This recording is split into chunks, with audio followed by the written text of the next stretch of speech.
आपको बताते हैं, पूरे 18 साल बाद टाटा ग्रुप एक बार फिर प्राइमरी मार्केट में धमाल मचाने जा रहा है। कंपनी के दो आईपीओ लाइन में है। डीटीएच कंपनी टाटा प्ले और टाटा मोटर्स की सब्सिडियरी कंपनी टाटा टेक्नोलॉजीज का आईपीओ आने जा रहा है। बाजार की नजर खास तौर पर टाटा टेक पर है। क्या है इस कंपनी की खासियत, आप थोड़ा और समझेंगे। हमारे साथ है हमारे सहयोगी सुमित मल्होत्रा। तो सुमित, बताइए क्या खास होने जा रहा है यहाँ? देखिए, 25 अगस्त 2004 के बाद फिर से एक आईपीओ टाटा ग्रुप्स की तरफ से आने वाला है, जहां पर टीसीएस का आईपीओ लास्ट आईपीओ था और उसके बाद अब टाटा की एक और आईटी कंपनी टाटा टेक का आईपीओ आने जा रहा है। दरअसल ये कंपनी जो है टाटा मोटर्स की सब्सिडरी है और कंपनी की करीब टाटा मोटर्स की करीब 72% के आसपास की हिस्सेदारी इस कंपनी के अंदर है। आईटी सर्विसेज के कामकाज में कंपनी शुमार है और पहले ये टाटा मोटर्स के अंदर ही थी, लेकिन बाद में इसको अलग से एंटिटी बना के लिस्ट किया गया टाटा टेक्नोलॉजीज के नाम से। मतलब ये इनके अलग कारोबार को इन्होंने सेपरेट कर दिया। पुणे बेस्ड ये कंपनी है, मेजरली इनका वहां पर हेडक्वार्टर है, लेकिन क्रॉस इंडिया बिजनेस है। उसमें मुंबई, लखनऊ, जमशेदपुर, बेंगलुरु जैसे कई एरियाज में, साथ ही इंटरनेशनल ऑपरेशंस भी हैं, जिसमें जापान कंपनी का एक ऑफिस भी है।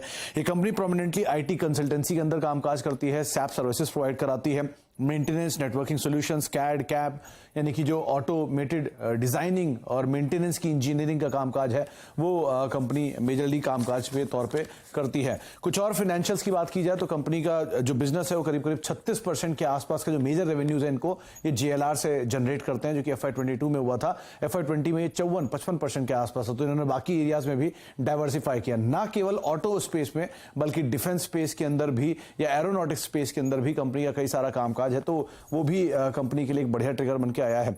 कुछ और नंबर्स के लिहाज से ये रफली FY22 में करीब 3,529 करोड़ रुपए के आसपास की आय जनरेट की थी, 437 करोड़ का मुनाफा था और कैश में भी करीब $16.5 करोड़ के आसपास का कैश कंपनी के पास है। इसके अलावा कुछ और कंपैरिजंस की बात की जाए तो ये कंपनी जो ऑलरेडी लिस्टेड कंपनीज हैं उनके सामने भी एक अच्छे नामों में शुमार इसको आप देख सकते हैं।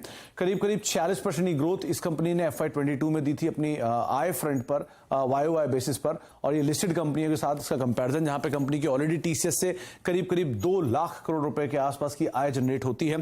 टाटा टेक जो कि करीब 3500 करोड़ रुपए की आय जनरेट करती है, कंपनी की लिस्टेड एंटिटी टाटा एलेक्सी से भी ज्यादा रेवेन्यू जनरेट करती है, करीब 2400 करोड़ रुपए के आसपास के रेवेन्यूज है। तो अगर ये लिस्ट होती है तो एक अच्छे प्रीमियम वैल्यूएशन पे ये लिस्ट होते हुए दिखाई पड़ सकती है। लेकिन सबको इसका इंतजार है क्योंकि एक बहुत ही लंबे अंतराल के बाद टाटा ग्रुप की तरफ से कोई नया आईपीओ जो है वो आता हुआ दिखाई पड़ेगा और इनकी जो एग्जिस्टिंग 25 से 27 कंपनियों के आसपास की लिस्टेड एंटिटीज है उसमें एक और नया नाम शुमार होता हुआ दिखाई पड़ेगा। डेफिनेटली